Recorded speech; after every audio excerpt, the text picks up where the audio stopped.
Mom and Sarah are going to live in this house too. With so many adults around, raising the kids should be easier. Of course, all the housework will be done by Mary. If you don't like that, the only option is divorce. I was stunned that my husband thought he could manipulate me with the threat of divorce. I often wondered what he thought his worth was as a husband. But I decided to set my delusional husband straight. I've already filed for divorce, so we're not a couple anymore. My name is Mary. I met William through work. William was incredibly kind and gentlemanly while we dated, and I fell for him. But after getting married, William's true colors began to show. William had moved out of his family home when he started working and had lived alone for a while. He should understand the difficulties of managing a household, yet he pushed all the chores on me, even though we both worked. Whenever I suggested that we share the household chores, he would groan and refuse. He always argued that since he earned more than me, I should be responsible for all the housework, always evading his responsibilities. The thought of divorce crossed my mind several times, but I was already over 30. I feared that a woman over 30 with a history of divorce would find it challenging to remarry, so I put up with William's behavior. I knew that my grandmother had divorced when she was young and had lived a lonely life until her death. For me, the decision to divorce seemed like an enormous hurdle. By nature, I dreaded loneliness and wasn't ready to face a future on my own. This was the case even when my mother-in-law and sister-in-law, Sarah, treated me poorly. William's family lived near our house. My mother-in-law and Sarah often dropped by uninvited, spending time in our home as if it was theirs. William always said it was okay since they were family. He even gave them a spare key to our house, so they did as they pleased. Despite not lifting a finger to help, my mother-in-law and Sarah always had complaints. Complaining about dirt, saying they were hungry, the list went on. I asked William multiple times to tell them not to come over unannounced. William always dismissed my concerns, saying, "That's just the way Mom and Sarah are." When I finally broke down, telling him I couldn't deal with them anymore, he, for some reason, produced divorce papers. Wait, what? Are you saying we're getting divorced? It's not like that. It's just in case. If we have the divorce papers ready, you and I can split any time. If it bothers you so much, I'll ask my mom and Sarah not to visit often. We're having a baby soon. From now on, I'm putting you first. As a sign of my commitment, let's be ready to divorce at any moment. Honestly, I couldn't trust what William was saying. He always prioritized his mother and Sarah over me. He never really put me first. But with the recent news of my pregnancy, maybe William was starting to change. If he's serious about this commitment and wants to draft the divorce papers, then let's do it. So I filled them out with him. I hope we never have to use these papers. I'll change. William promised. I wanted to believe him, even if just a little. Probably because I remembered how kind he was when we were dating. True to his word, William called his mother and Sarah, asking them not to visit as often. It seemed he told them I was sensitive during my pregnancy and needed space. They seemed upset, but they understood for the sake of the baby. Life without unexpected visits from them was so much more peaceful. If I just stopped expecting William to help around the house, he was a considerate husband, especially with me being pregnant. I convinced myself that the problem was my expectations, so I stopped expecting anything from William. As long as he's trying to care for our family and me, that's all that matters. I didn't even mind doing all the housework anymore. Then, as my due date approached, I approached William with a request. William, there's something I'd like to ask. Can I give birth back in my hometown? Why do you need to give birth in your hometown? My hometown is a plane ride away. It seemed William assumed I'd deliver our baby here, but after much thought, I wanted to do it in my hometown. Since things were tense with his mother and Sarah, I felt it would be hard to rely on them if I needed help post-delivery. With my own parents, I could be more at ease and less stressed about the delivery. I hinted at these reasons, and after some thought, William agreed. But when I told mother-in-law and Sarah that I couldn't rely on them, I was shocked when they responded, "Why?" William had seen mother-in-law and Sarah barge into our home and constantly complain to me. This made me wonder if William even noticed or cared. It made me question if we could raise a child together. So when I went back home, I quietly took the already filled out divorce papers with me. I hoped I'd never need them. However, my wishes didn't come true. Once I returned to my hometown, I enjoyed some peaceful days at my parents' house. They took great care of me, eagerly awaiting their grandchild. I occasionally video called William. We chatted about our unborn baby and our lives, enjoying our conversations. Then, the day of the birth came. I gave birth to our son with all my might.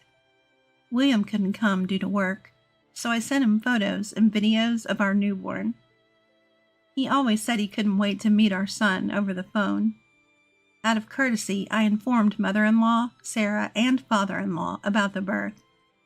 Only father-in-law responded, blessing us and offering help if we ever needed it. Mother-in-law and Sarah seemed to enjoy bad-mouthing me, but father-in-law always had my back. I got an unexpected call from father-in-law.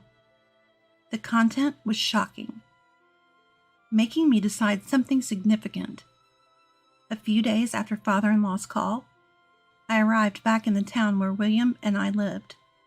William, having taken a leave, was waiting at home. We didn't have a car, so I took the train and bus back.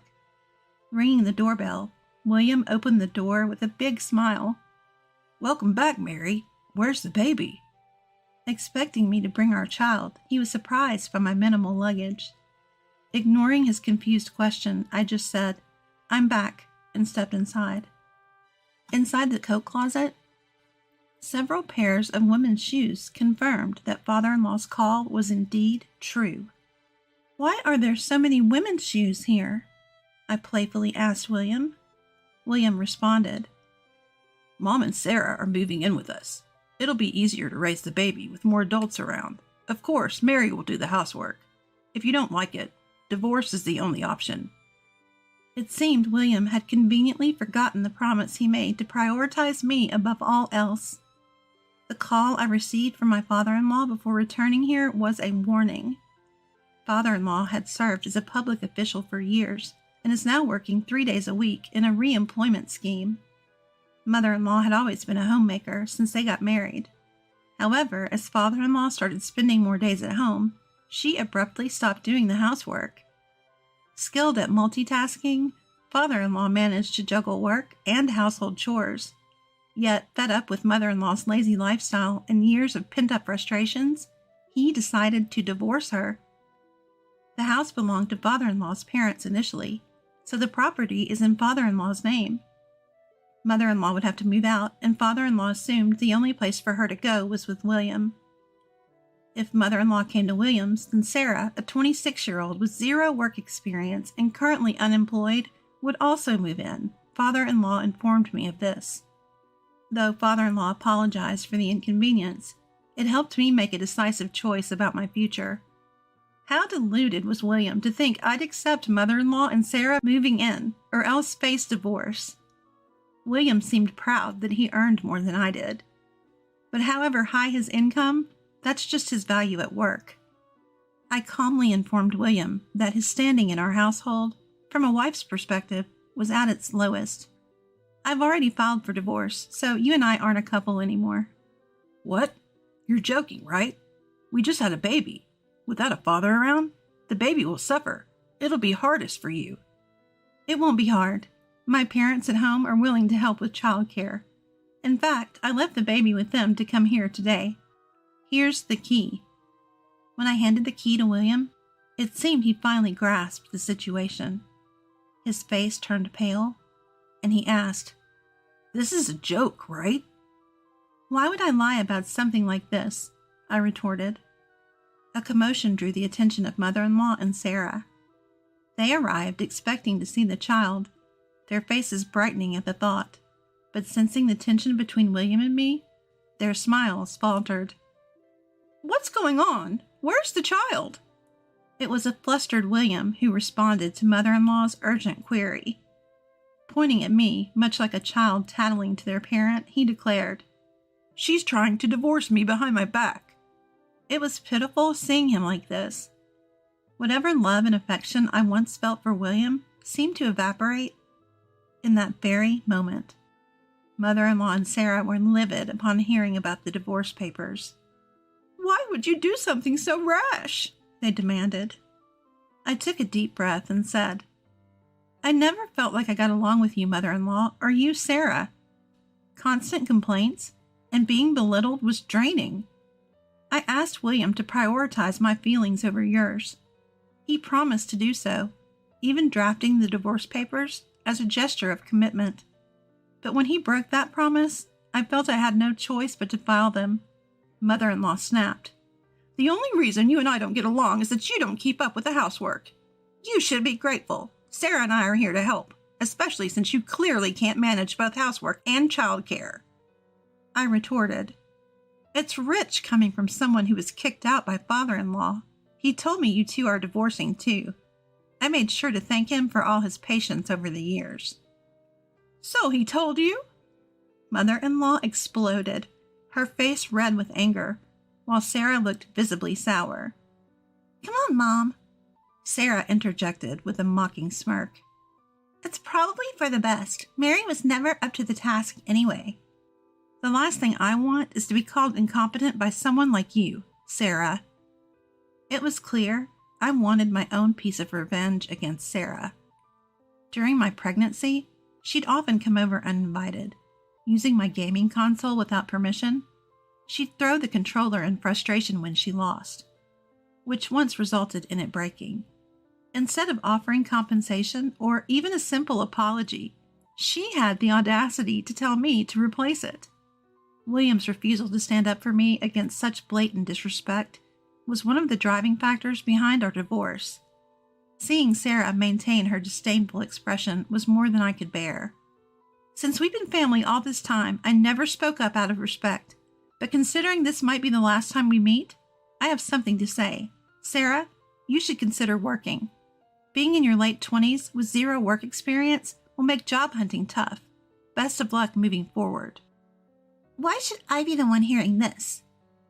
"I'm claiming a settlement from William in the divorce. Times might get tough financially, so please support him." "Settlement in the divorce? Did my brother do something to you, Mary?" While exasperated by their ignorance, I quickly pulled out my phone. I played the audio recordings of the harsh words from mother-in-law and Sarah and William's irresponsible remarks that I'd discreetly saved. The trio turned beet red and lunged to snatch the phone from me. Backing away from the approaching trio, I warned, "Everything right now is being recorded. We're no longer a family. If you get violent, this becomes a criminal case. If you don't want to deal with the police, I suggest you keep your hands to yourselves." Finally grasping the gravity of the situation, mother-in-law broke into tears, sobbing, "This is all happening because William married such a woman."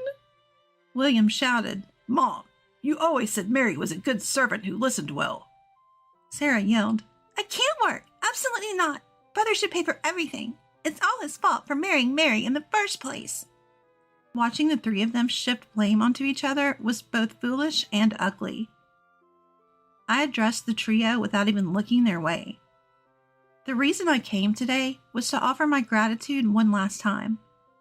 While there have been rough patches, we've related as family. There were times I was grateful for your presence. Thank you. From now on, my lawyer will handle everything, so please refrain from contacting me directly. I said my goodbyes and left the arguing family behind. I never met with William or his family again. I left everything to my lawyer, who claimed the divorce settlement. William promptly paid up.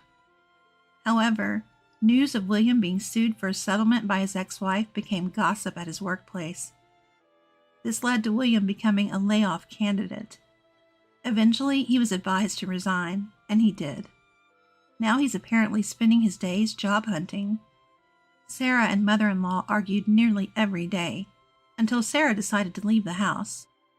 Though Sarah managed to find a job at a regular company, she had no experience in the working world.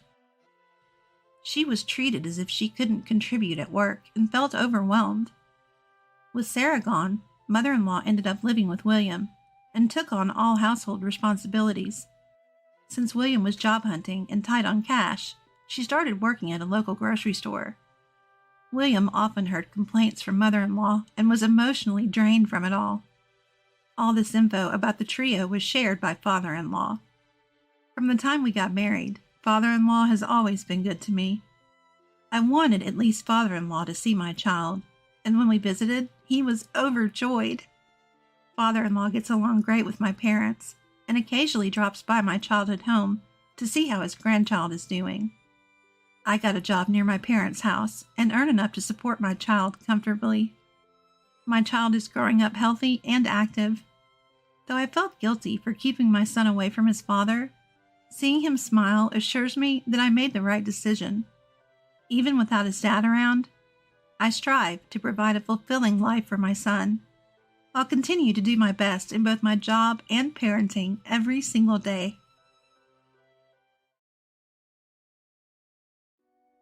I hosted a dinner for my sons in-laws and our family. While I was preparing the meal, Karen looked at the dishes and scoffed. For a family gathering, pizza is the way to go! Immediately after, my son silently began to clear the table, and seeing this, Karen's face changed as she exclaimed, "I'm never coming back here!" Then Donnie said something astonishing. I'm Marilyn, recently turned 50. My husband passed away from cancer 5 years ago, and now I live with my 28-year-old son. He's been dating Julian, a woman he met at work for about 2 years. One day, Lucas approached me with a serious look and said, "Mom, I'm going to marry Julian." I'd met Julian a few times when she visited our home, so I knew her well. I told Lucas, "You should decide who you marry, but I'd like you and Julian to formally tell me together about your marriage." "Right, I get it. Next time, Julian and I will come and tell you about our marriage," he replied. The following Sunday, Lucas brought Julian over. "I'll be marrying Lucas. I'm looking forward to being part of your family." Julian was always polite and kind, so I felt relieved and accepted her marriage proposal. "Lucas can be stubborn, but please take good care of him." "Mom, we're planning to leave here after we get married. That's okay with you, right?" Hearing this, I was so happy, I teared up a bit. "Mom, what's wrong? Why are you crying?" Wiping my tears, I said, "I was just thinking about how lonely I'd be if you left home after getting married. But knowing that you and Julian will live here with me makes me so happy. Thank you." "Mom, what are you talking about? It's natural for a son to live with his mother." I was deeply moved by Lucas' thoughtful nature. That night, the three of us chatted and ate dinner late into the evening, and Julian ended up staying over. "Lucas, Julian can share your room, right?" "Yeah, that's fine." Alone in my room, I thought about how my husband would have been happy to see this and found myself crying again. 3 months passed, and Lucas married Julian. Their wedding, per Julian's parents' request, was a small, family-only affair without a reception. This decision brought some relief, as Karen, Julian's mother, had been causing stress with her unreasonable demands. For example, "Obviously, the groom's side will pay for the entire ceremony. We won't pay a dime. Our relatives are far from away, so you'll cover their travel and hotel expenses. And yes, we'll need first-class tickets for the airplane. One of my relatives doesn't have a dress for the wedding, so we're buying one. Please, cover that cost too." I was speechless at the audacity. While it's not unusual for the groom's side to cover these ceremony costs, demanding that we pay for green card tickets, meals, and even clothing expenses was just too much. But for Lucas' sake, I held back my words. I'll take care of the expenses, so please provide all the receipts. Oh, how rude! Asking for receipts? Are you saying you don't trust me? It's not about trust, but I can't pay without knowing the amounts. I clenched my back teeth, maybe even grinding them audibly. I was convinced I could never get along with this person. Thankfully, the stress-filled wedding ended safely, and I felt a huge relief. Sensing my feelings, Lucas said, "Mom, that was tough, huh? Sorry about all this." I felt bad being apologized to by Lucas. "Why are you apologizing, Lucas? Your happiness with Julian is all I wish for." "Thanks, Mom," he said, holding my hand. Holding Lucas' large hand, I whispered to my husband in heaven to keep watching over them. Lucas and Julian went on a 2-week honeymoon in Europe. Shockingly, Karen wanted to tag along, leading to an argument with Julian's dad, Donnie. Eventually, Julian placated Karen with promises of lots of souvenirs. I was thrilled receiving photos and messages from Lucas on WhatsApp during their trip. I show these photos to my colleagues at the office, where I work as an administrative assistant during breaks.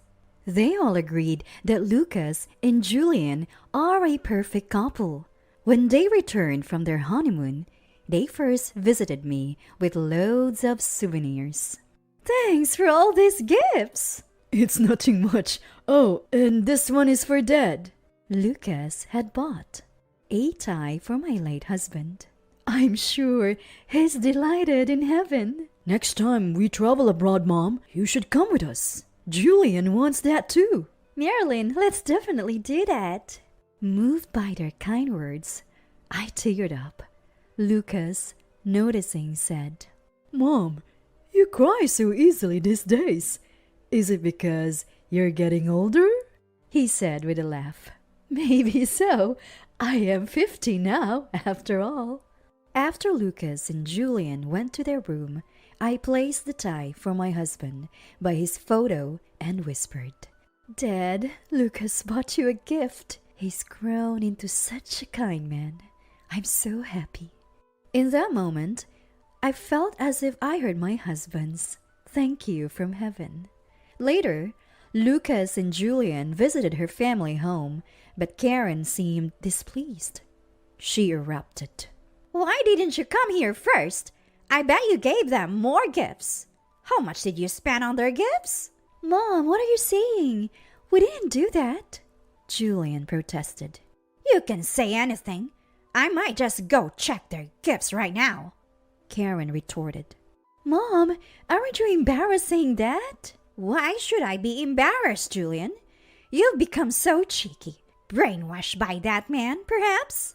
Unable to bear it, Donnie interjected. "Karen, enough! What are you saying in front of Lucas?" Karen, enraged by Donnie's comment, accused. I'm saying this because of him. He married Julian for our family's wealth. I should lock everything valuable up.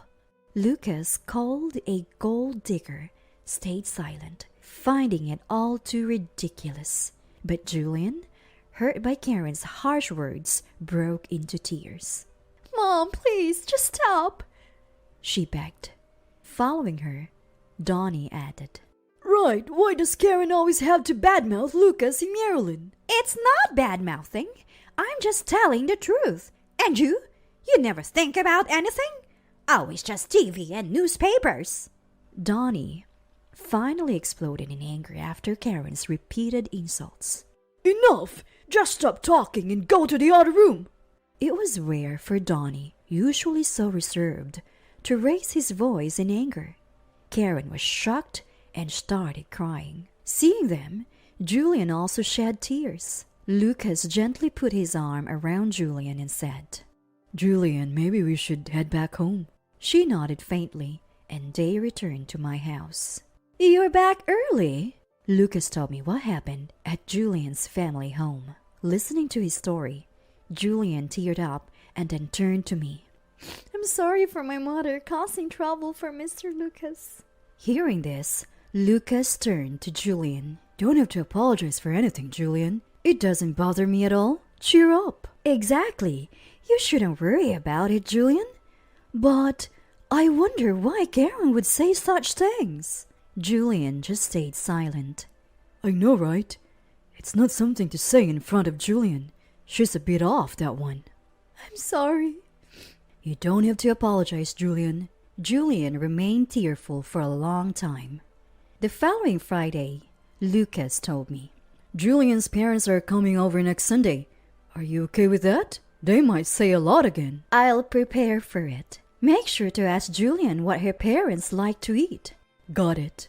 That day, Julian told me Donnie and Karen's favorite treats. Sorry, it's all sweets, but they're in a good mood when they have them, Julian said with a smile. Then Sunday arrived. Julian's parents came by taxi in the evening. Greeting them at the door, Julian said, Did you take a taxi? Wasn't it expensive? It's only a 10-minute walk from the station. It's not big deal. Marilyn will pay us back for the taxi fare anyway. Here, this is the receipt. Karen showed the taxi receipt. When Julian and her parents entered the living room, Karen looked around boldly. Seeing me, she said, Here, this is for the taxi fare. And tell the driver to keep the change. Reluctantly, I took the receipt from Karen. Donnie, watching this, frowned and said, Karen, don't be so disgraceful. Karen glared at Donnie. What's disgraceful about it? We're at our daughter's fiancé's house. It's only natural they pay for our taxi, or you could pay for it. Donnie, faced with Karen's words, looked annoyed but said nothing. I had my doubts about paying the taxi fare, but didn't want to cause a scene, so I paid as asked. I received it, but you know, it's common sense to bring your own money for such things. I wanted to say I had never heard of such a common sense, but I held back. After that, I decided to get dinner ready right away. I arranged a sweet-themed meal, just like Julian had told me.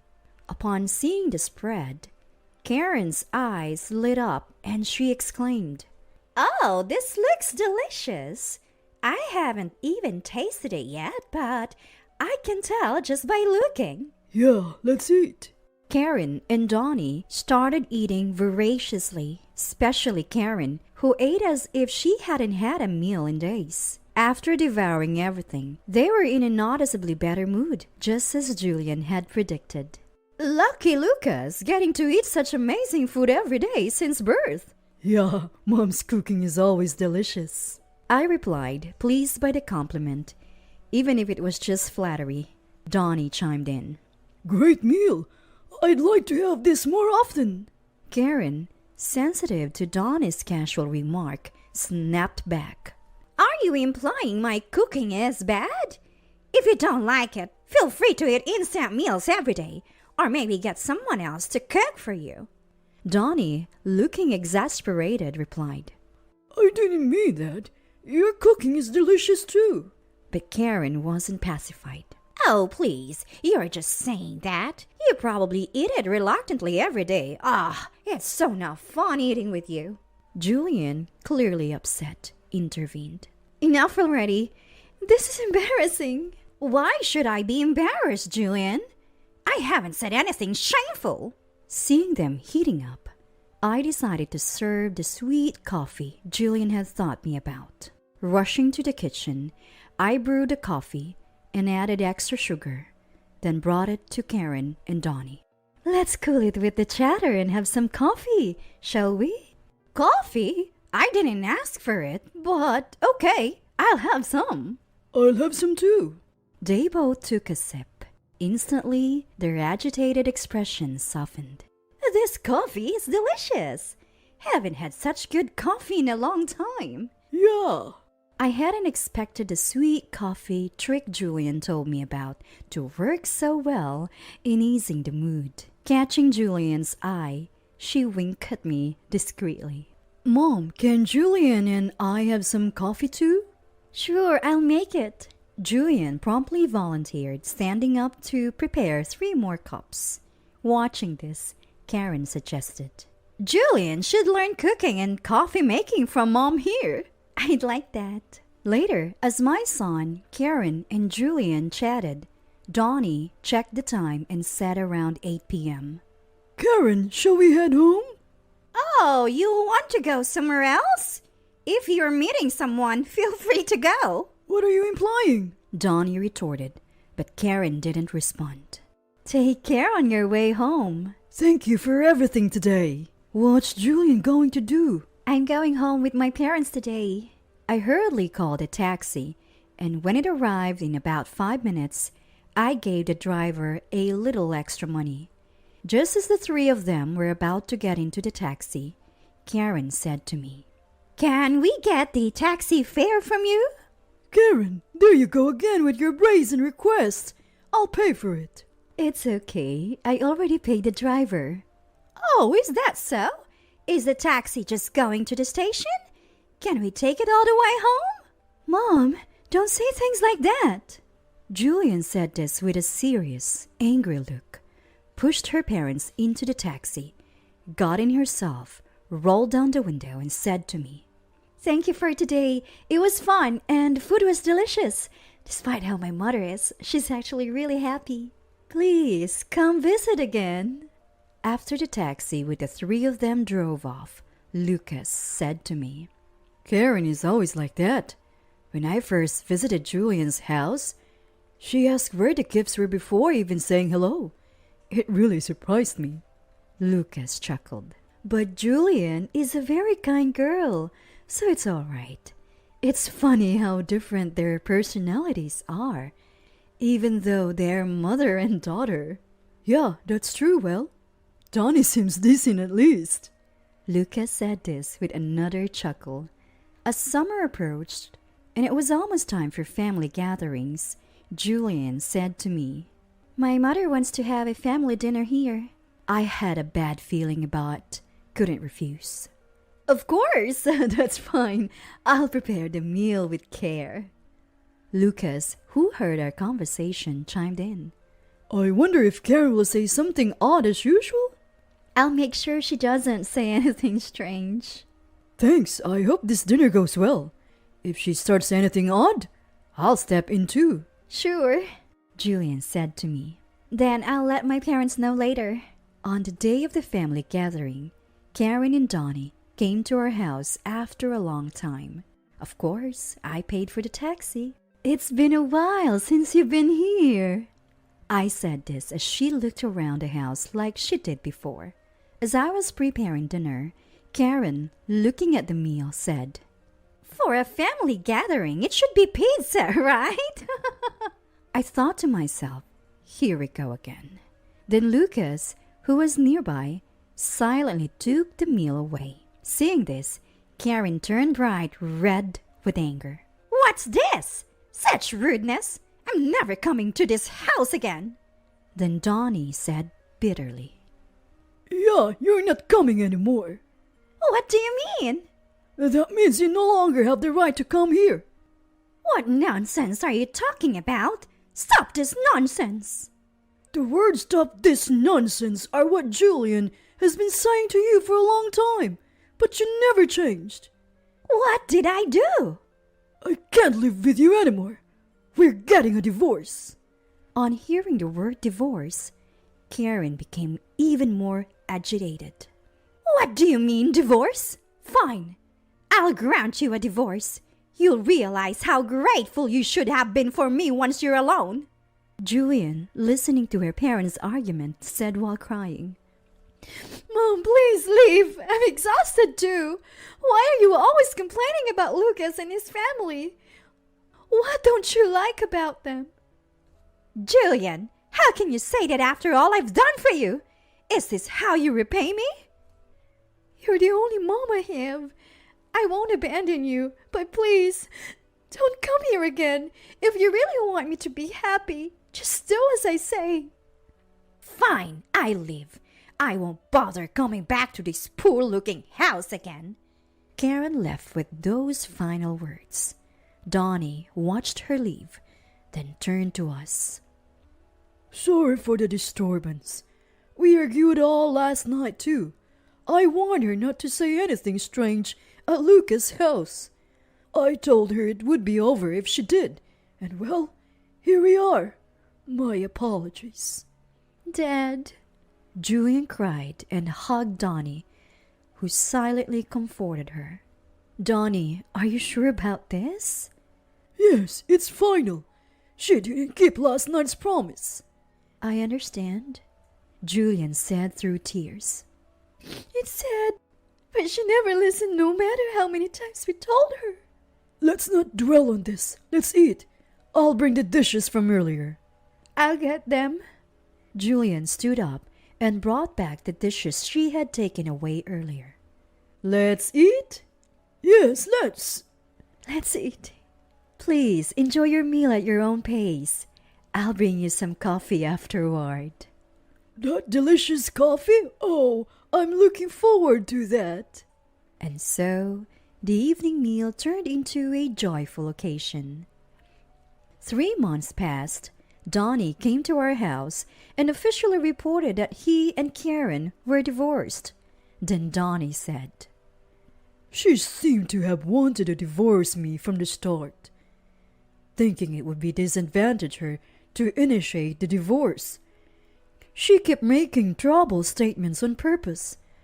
Her plan was to say awful things to Marilyn and Lucas, spark an argument with me, and then use that as a reason for divorce. How did you find that out? As soon as we divorced, she started living with a man I didn't know. A despicable woman. Oh my! She was having an affair, wasn't she? So I told her, give me a compensation settlement for the divorce. And she promptly transferred enough money to buy a luxury car. The other man must have been wealthy. Well, it seems like the man has already taken advantage of her. Oh dear. It turns out he grew tired of her and left. And when he did, he took all her valuables. Rich people sure are stingy with their money. Now she's penniless, living in a cheap apartment and working on a cleaning job at a nearby supermarket. Oh my! I spoke to her recently. She's lost weight, probably due to the unfamiliar work, and I had a vacant look in her eyes. Does Julian know about this? Yes, I told her. Julian used to be concerned about her, but when she learned about the affair, she felt disappointed and scornful. Is that so? I think it's for the best. Perhaps as long as Lucas and Julian are happy, that's all that matters to me. Right. The following month, an elderly woman visited us. It was Karen, but she was so thin and haggard that she looked completely different. Please let me live here with Julian. I have no money. I'm sorry, but that's not possible. Please leave. After Karen left, I made sure to lock the door securely. That night, Julian was smiling happily. Oh, what's the good news? Julian, still smiling, said, I went to my OBGYN today. The doctor says I'm 3 months pregnant. The moment I heard those words, tears welled up in my eyes. I want a boy, but Julian wants a girl. What do you think, Mom? I'm happy with either. Don't think I'm grateful just because you paid that much money. Tina, who is my son Philip's wife, was suffering from a rare disease. So I had paid $28,000 for her treatment, draining all my savings, unable to bear seeing her in pain. However, it was how they treated me. Aren't we family? If so, you're supposed to do this much, right? As Philip hurled these words, exactly. But once you get the money, you're useless. Got it? You're an eyesore, so don't bother us anymore. Even Tina uttered such harsh words. Who do they think I'm paying this money for? It's hard to believe that someone in need of surgery and suffering from illness could act like this. Afterward, when Tina's primary doctor disclosed something to me, I decided to take my revenge. My name is Helen. Now in my mid-50s, life seems to be on the downhill. I was dedicated to my work in my youth.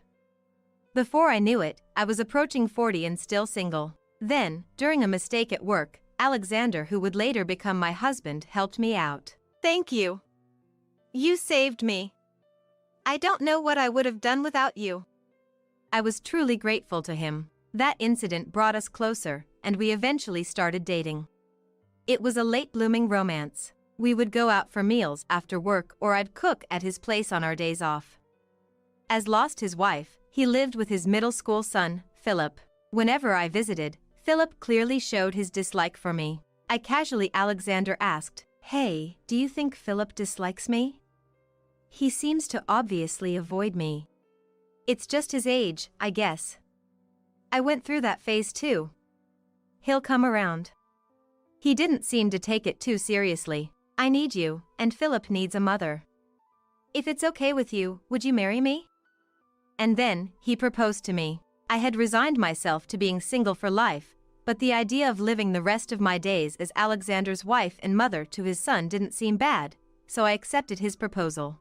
Thus, my life in Alexander's home began. Having lost my parents and having no siblings, perhaps I longed for a family.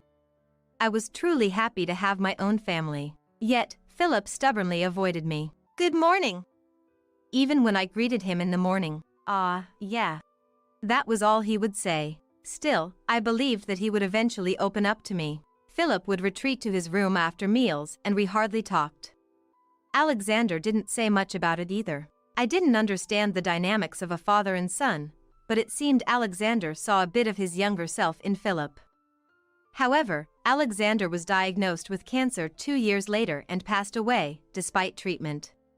I felt as if my heart was being torn apart, losing my family again. Philip was still in high school. A young man with a future ahead of him. I worked harder than ever, thinking that seeing him off into society would be my way of repaying Alexander. Thanks to the assets Alexander left and the insurance money, I could support him through college. He found a job, and I thought my responsibilities were finally over. 10 years after Alexander's death, Philip, now fully independent, still didn't talk much with me, but showed no intention of leaving the house. "I've got something to talk about. Is that okay?" It was rare for him to initiate a conversation. It's rare. Or rather, it's probably the first time it's happened. Of course. What is it? He said he wanted to get married and asked if they could live here together. Why hesitate? It's your house. You should live together. I was happy. In nearly 15 years of marriage to Alexander, I don't think he and I had ever really talked. I thought he had finally grown up. Philip and his wife decided against a wedding ceremony and just submitted their marriage registration to start their cohabitation. "Nice to meet you." The wife's name was Tina. She looked somewhat pale. "She's got a chronic illness and is frail. You'll handle all the housework." "Thanks."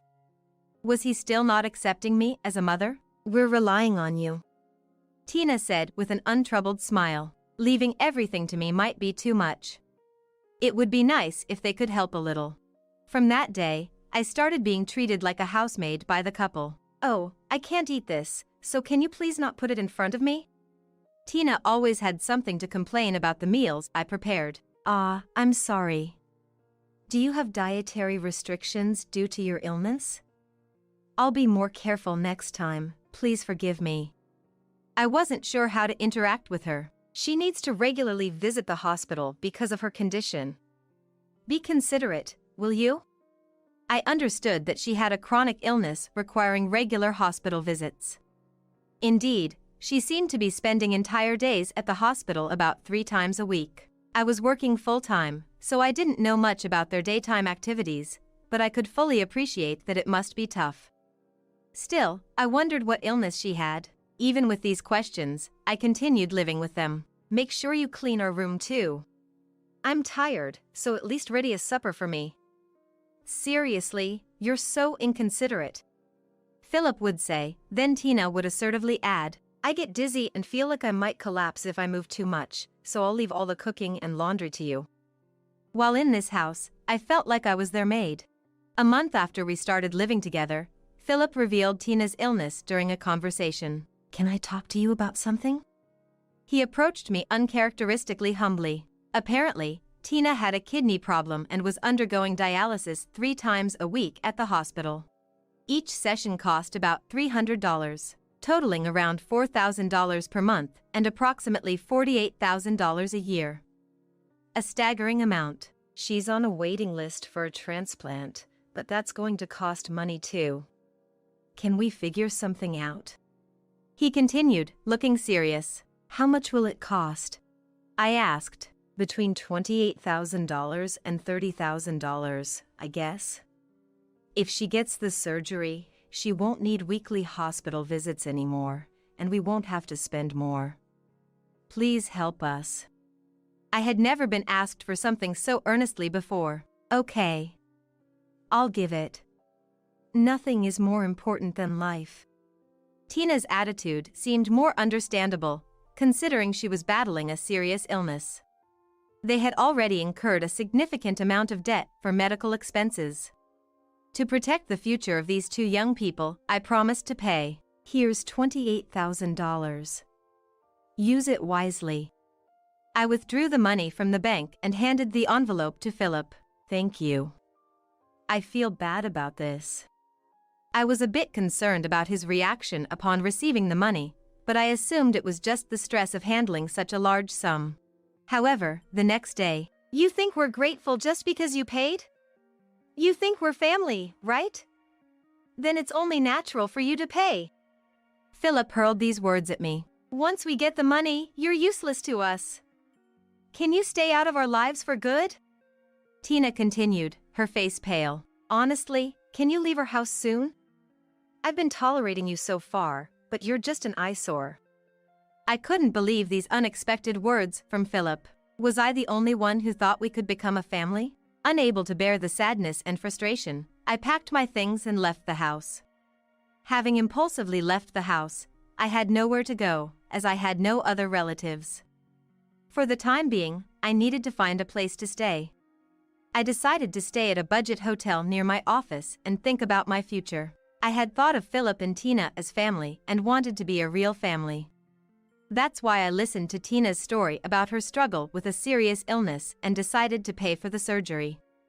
I was carried away by emotion and handed over a large sum of money, but when and where would the surgery take place? Was it even confirmed? I often heard about waiting lists for transplant surgeries, but wasn't that usually for hearts or something similar? The more I thought about it, the more I realized I hadn't been informed about any crucial details. I decided to inquire about Tina at the hospital where she was supposedly receiving dialysis. "I'm sorry, but due to privacy concerns, we can't disclose information about our patients. Are you a family member?" The word family stung my heart. "Yes, she's my son's wife who lives with us, and she always seems unwell. I'm worried and keep asking, but she tells me nothing." Even though I insisted, the hospital couldn't provide any more information. I contacted several other hospitals that seemed relevant, but again, patient information was not disclosed. However, I learned that dialysis treatment is indeed expensive. But there are subsidy programs available that reduce monthly costs to around $100. If that's the case, Philip's claim of being burdened by debt from treatment costs seems very dubious. Upon reflection, many questions arise. Why didn't I realize this sooner? In my eagerness to be liked by them, I had lost sight of myself. I decided to hire a private investigator to look into their backgrounds. I felt guilty for suspecting my own family, but I was concerned about the whereabouts of the $28,000 I had given them. If it truly went towards surgery costs, that was fine. But if they treated me as a nuisance, I could write it off as severance money. I searched online for a detective agency and visited their office. The private investigator listened intently to my story. "So, you want to know if your son's wife is really undergoing treatment? Is that it?" The investigator asked. "Yes." They suddenly changed their attitude and kicked me out of the house right after I gave them money for the surgery. I replied tearfully, "That's terrible. Perhaps they were after your money from the start? I'll look into it, so please leave it to me." The private investigator assured me with a gentle smile. To reassure me, he answered with a gentle smile. I decided to wait for the results of the investigation, feeling anxious. It took about 2 months, but I finally got a call from the detective agency. Since it's not feasible to stay in a hotel for months, I rented a reasonably priced house nearby and started living alone. Let me start with the conclusion. Tina does not seem to be undergoing artificial dialysis treatment.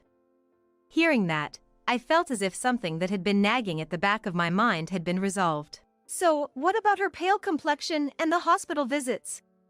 I asked him. It seems she does have symptoms of anemia, but nothing immediately life-threatening. What a revelation. I was speechless at his report. Does that mean everything, except her complexion, was a lie? What about the money needed for surgery? In response to my question, he said, "It seems they just wanted money to have fun. They were borrowing from all over, you know? Looks like they took advantage of your kindness and deceived you." The shocking investigation results were reported calmly by him. Anger welled up from the depths of my heart. I was genuinely concerned, and to think Philip and Tina exploited that for their gain infuriated me. I decided to stop showing unnecessary concern. No matter how much I invested emotionally, they were ultimately someone else's children. I thought I had devoted myself for nearly 15 years, but that feeling suddenly cooled. From that day, I began plotting my revenge. Some time passed, and Philip repeatedly called my mobile phone, but I completely ignored him. Half a month later, when the time seemed right, I responded to his call as if nothing had happened. "Oh? It's been a while. Has Tina's surgery been scheduled? Is she doing well?" When I said that, "What the hell is going on? Since the other day, real estate agents and surveyors have been coming and going, and I thought it was strange. Then I hear this house is on the market? This is my house, isn't it? Who said you could sell it?" he was furious. His voice through the mobile phone was so loud it almost hurt my ears. "Your house?" "No, it was built by Alexander.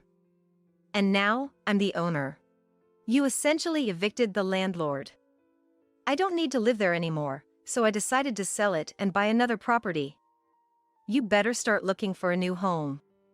As I said so, his voice grew even more furious. "How dare you? This house was built by my father, so it should be mine now that he's gone. What right do you have to claim it, coming in later?" He yelled angrily. "So, you know nothing?" "Well, I never told you." I explained to him about the time Alexander passed away. When Alexander died, Philip was a teenager. Deeming him too young to manage the assets, Alexander left a will entrusting me with everything, including enough savings for Philip's college education. "Take care of Philip," were Alexander's last words. I never told Philip that. I had planned to eventually transfer the land, building, and Alexander's assets to Philip, and didn't see the need to mention it. I never imagined being betrayed like this. You could have at least pretended to get along as family, even if just in form. Then, eventually, it could have been yours," I said with a tinge of regret. I had truly wanted a genuine parent-child bond, but that dream had ended. "Or are you planning to buy the land and house yourself? As a family sale, I might give you a discount." I teased Philip. "It was supposed to become mine in the first place, right? Just transfer it to me already." He replied irritably. "Whether it's a gift or transfer, it's not free, you know? Understand?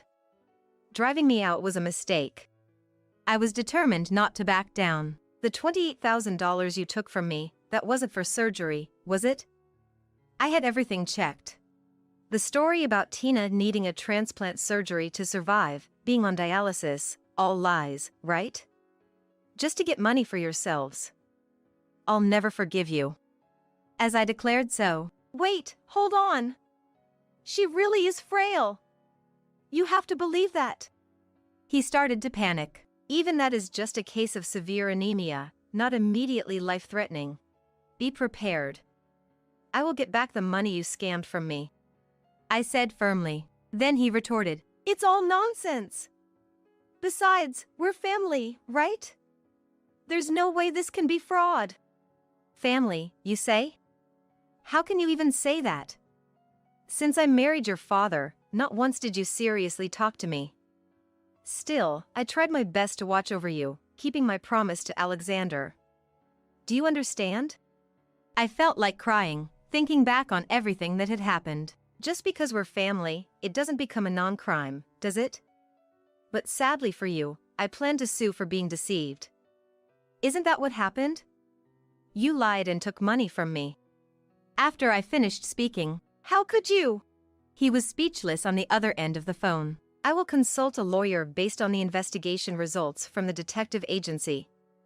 Can you discuss the rest with them? After all, you don't think of me as your mother, and I no longer think of you as my son. You're nearly 30, handle the rest yourself." With that, I hung up the phone. The dispute with Philip and Tina didn't end easily. They claimed residency rights and refused to vacate the house, so we ended up negotiating through representatives. However, their act of deceiving me and taking my money backfired, and the negotiations broke down. They were forced to move to Tina's parents' house. It seems they concocted the lie about needing money for fun and to pay off debts they had accumulated elsewhere. They based their story on Tina's chronic anemia and frequent doctor visits, eventually landing on artificial dialysis and kidney transplant after some online research. They must have thought it was dramatic enough and that someone like me could be easily fooled. Though I was at fault for not verifying the information and giving them money, taking advantage of someone's feelings to scam money is unforgivable. I realized that no matter how much you try to connect with some people, it just doesn't happen. As a result of the lawsuit, they were ordered to repay the money they took from me. Since they couldn't pay it all at once, they agreed to monthly installments. Additionally, they were ordered to compensate me for 15 years of mental anguish. I ended up buying a room of condo with the money from selling the house and land and now live there. Living alone for the first time in 15 years is quite comfortable, but sometimes I feel lonely. During those times, I think family would be nice, but I can't live with someone else now. Moved into Tina's parents' house, the couple are working to repay the money they stole from me. Tina, who claimed she was too anemic to work, is now working to pay off the compensation, pushed by her parents who reasoned that if she had enough energy to have fun, she could earn some money. As for me, I'm thinking of relying on a nursing home when I get older and can't take care of myself. Nowadays, even with close relatives, caregiving is hard. It feels more difficult with someone you're not related to by blood. Rather than being cared for with caution, I think it's easier to pay for proper care. That might be the way things are now, but it's still lonely. Those 15 years I devoted without a second thought, though ignored by Philip, now seem like a time that let me experience what family is. I don't know how many years I have left, but I want to live without regrets. Ow, it hurts. I can't take it anymore. Daniel collapsed as he said this. Don't just stand there. Call an ambulance. Susan panicked. No, I don't want to.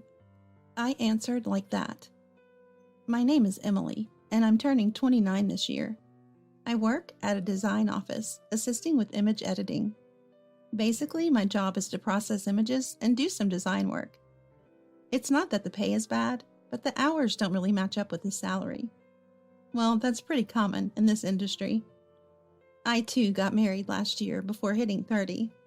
My husband Daniel is a year older, 30 years old. Daniel is an accountant. He's from a completely different world than I am. And Daniel's dad is a high-profile lawyer. Daniel's parents' home is filled with professionals like lawyers and doctors, and the guests at our wedding all had rather stern faces. They're not bad people, but I tend to avoid casual conversation with them. On the opposite end, I graduated from design school, and all my friends are quite flashy. Our reception was color divided down the middle, as if marking territories. Everyone thought I was marrying up with someone like Daniel, but that's not really the case. Even as an accountant, unless you open your own practice, you don't make that much money. Daniel only managed to pass his national exam after 4 attempts, putting him at a lower status among accountants. Of course, he hasn't started his own practice. His days are filled with organizing documents for senior accountants at a firm owned by a friend of his father-in-law. My job, helping designers and meticulously cropping images, is pretty much the same as his.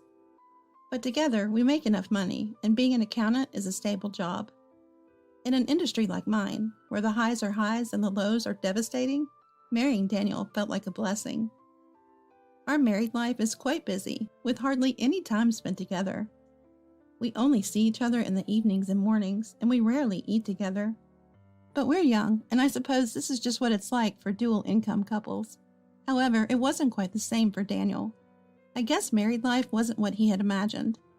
As the marriage passed the half-year mark, the complaints and snide comments started. Given his profession, he always approached discussions with pure logic. Honestly, though, they sounded like nothing but unreasonable excuses. Even his way of speaking seemed logical, but came across as utterly self-centered. "Hey, is breakfast ready yet?" "Didn't you ask last night what we'd do for breakfast? You didn't decide then, so how could it be ready?" "I decided a moment ago, didn't I?" "A moment ago isn't literally just now. Do you really think I can prepare it that quickly?" "You're useless, I swear. You wouldn't last a day in my office." "I'm not an employee at your office, Daniel." "Don't sweat the small stuff. Are you talking back to me now?" Yeah. I've got to head out soon, so I've left this and this out for you. Just plate it and eat whatever you fancy." "You expect me to do it? This is because your planning is terrible, right?" "My planning? Maybe if you could make a decision for once." "What a nasty woman, always having to have the last word." I left the house listening to Daniel's complaints. Before we married, Daniel said, "I'll share the housework. We both work, it's only fair. I won't make much money at first, so Emily, I need you to work hard too." And now, share the workload? There's none. Help? Not at all. It's expected that I should take care of him. His attitude has become archaic after marriage. And then there's always the comparison with his mother, Susan. "My mom did all the household work, without a word of complaint. And then there's you, Emily. All excuses and shoddy work because of your job. Aren't you embarrassed?" "That's rich. I do my share of the housework. What do you mean by household work? Just looking after you, right? We both work, so why don't you take care of your own stuff? Before we were married, you were all about sharing chores. How about we forgive the household duties and you manage your own affairs?" "What did you say?" "Forget it." These exchanges had become routine.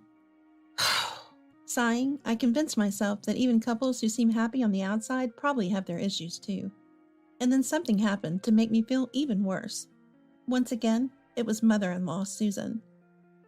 After such arguments, or rather exchanges with Daniel, it was inevitable that I'd hear from Susan. "Emily, I heard from Daniel. What's this about you not making him meals?" "Susan, did Daniel tell you that?" "I don't want to speak ill of him, but the fault lies with Daniel." "How could you, his wife, blame Daniel?" Can we talk later? I've got a meeting starting soon." So tiresome, the same thing over and over. To be honest, I'm not fond of my parents-in-law's house. Father-in-law is a highly respected veteran lawyer, known as the acquittal artisan, and mother-in-law was a housewife raised in an upper-class family. In a house where the busy father-in-law was hardly ever present, she and Daniel lived a life of indulgence. On the contrary, father-in-law has always been strict with Daniel, scolding him properly even now when necessary. Father-in-law, a sought-after lawyer nationwide, often travels to courts far away and frequently leaves home on business trips. When he does, Susan still summons Daniel back to his parents' house. "Today, since Daniel's on a business trip, I'm going to make your favorite curry. Hurry home." "Thanks, Mom. I'll be right there." Back when we were dating, before we got married, Daniel kept this spoiled side of him hidden. So it came as a real shock to me when after we got married, I was confronted with this mama's boy persona, especially during meals at my parents-in-law's house. If the timing was right, I used to join them. The table was always laden with more food than we could possibly eat. Daniel always started eating first. If I tried to eat before him, Susan would invariably scold me. Emily, what are you doing? You need to wait until Daniel has finished eating. You're supposed to take care of your husband's leftovers. That's what daughters-in-law do. Hearing this, Daniel would just smile and nod, seemingly pleased. Once Daniel finished, the women would start their meal. All I could hear while eating was Susan's endless talk about how the wife of Daniel should be, how to support and care for him. Even as I ate, the food seemed tasteless amidst such conversation. And after meals, I wasn't allowed to relax. While Daniel sat back with a beer in hand, happy as can be, I was handed a shopping list by Susan and sent out to run errands. I wasn't even allowed to use the front door. The wife of Daniel uses the back door, she would say. By the time I finished all of Susan's errands, I was completely exhausted. That's how terribly uncomfortable it was at my parents-in-law's house.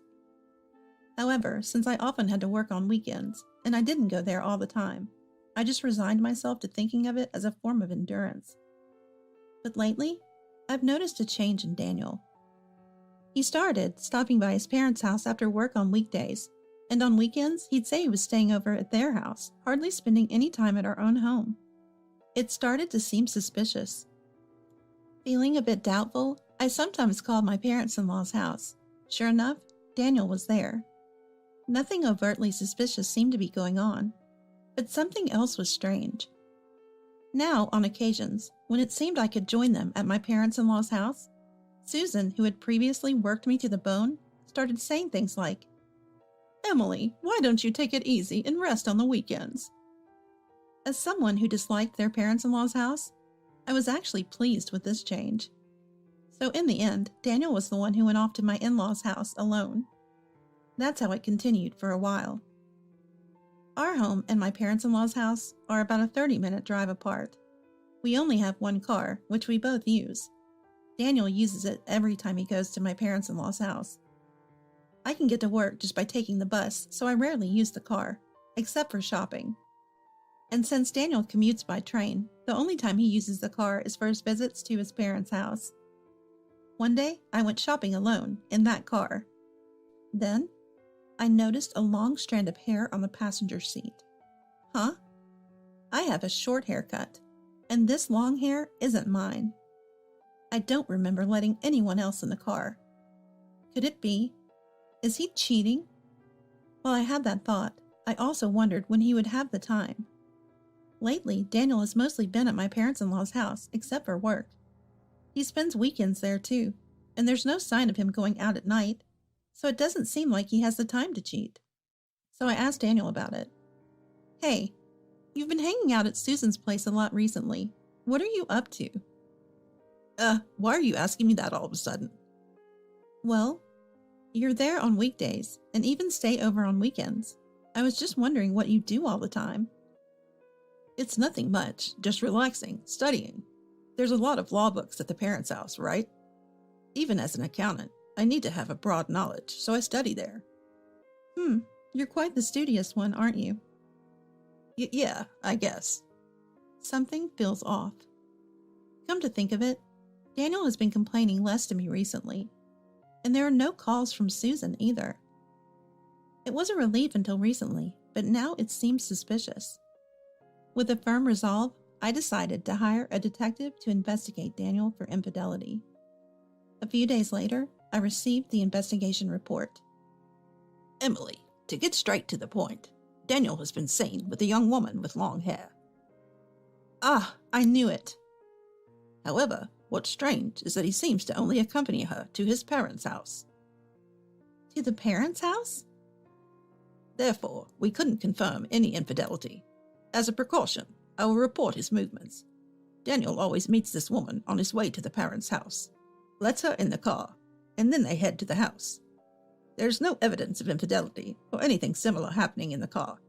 After arriving at the parents' house, given that the mother-in-law is there, we don't believe that an affair is taking place. That's our conclusion." "So you're saying there's no definitive evidence of an affair, but at least he's meeting this woman frequently?" "Exactly. If they were meeting anywhere else, it might be a different story, but since it's the parents' house, it's difficult for us to investigate further." The detective's reasoning seemed solid, but when it comes to Daniel and his family, what's normal for others might not apply to them. That's what I thought. One day, I started a certain plan. This weekend, I'll be going to Seattle for a shoot, so I'll be away. All right, then I'll go back to the parents' house alone. Sure, say hi to Susan for me. After watching Daniel leave from my parents-in-law's house by car, I took a taxi and headed to their house ahead of him. As I expected, I arrived first, so I decided to watch from the back of my parents-in-law's house. Eventually, Daniel's car with a woman arrived. At the entrance, Susan greeted them with a happy smile. Welcome! You two always look so good together. You're making me blush, Mom. Oh, Daniel, are you blushing? That's cute. Come on in. We have a feast prepared for today. As they interacted, after entering the parents-in-law's house, I retrieved the back door key of their house from the car. I always use this car for shopping for my parents-in-law's house, so I left the back door key in it. I quietly unlocked the back door and entered the house. No one was in the kitchen, but I could faintly hear the shower running from the shower room. I peeked into the shower room. There, I found the woman's clothes and underwear from earlier. Indeed, she was the mistress. Who else takes a shower in a stranger's home so suddenly? Daniel was meeting his mistress at his parents' house, and Susan was helping them. Contempt over anger. That was the emotion I felt towards them. What kind of messed up family conspires in adultery together? First, I made sure the mistress couldn't escape by starting the washing machine with the clothes and underwear I found in the shower room. This way, the mistress had nothing to change into. Alerted by the noise, the mistress called out from the shower. Daniel, what is it? Can't wait? Even with your wife around, you're really eager, aren't you? It seems this mistress knew Daniel was married. If she knew and still engaged with him, it was clearly an affair. Excuse me, who might you be? I'm Daniel's wife. The mistress froze in shock. She'd be stuck, naked for a while. Leaving the shower room, I headed to Daniel's room upstairs. I knocked furiously on the door, shouting, "Daniel, you're in there, aren't you?" I kicked the door open, but the room was already empty. All I saw was an open window. Looking outside, I saw a man running, nearly falling. Such foolishness. Daniel must have jumped out in a panic. He must have hurt himself somewhere. Clutching at his arm and chest, he got away. Well, it's fine. This is my parents-in-law's house. He only has their house or his own home to return to. He'll come back here, I thought. I went downstairs to the living room. Susan, who was sitting there elegantly, was very surprised to see me. Emily, you were here. Yes, I told Daniel earlier. Didn't you hear? Susan was in a fluster, sweat visibly unable to stop. She kept nervously checking towards the shower room behind the kitchen. Naturally, the mistress was there. From Susan's perspective, it would be terrible if the mistress showed up here. But no worries, the mistress couldn't come out.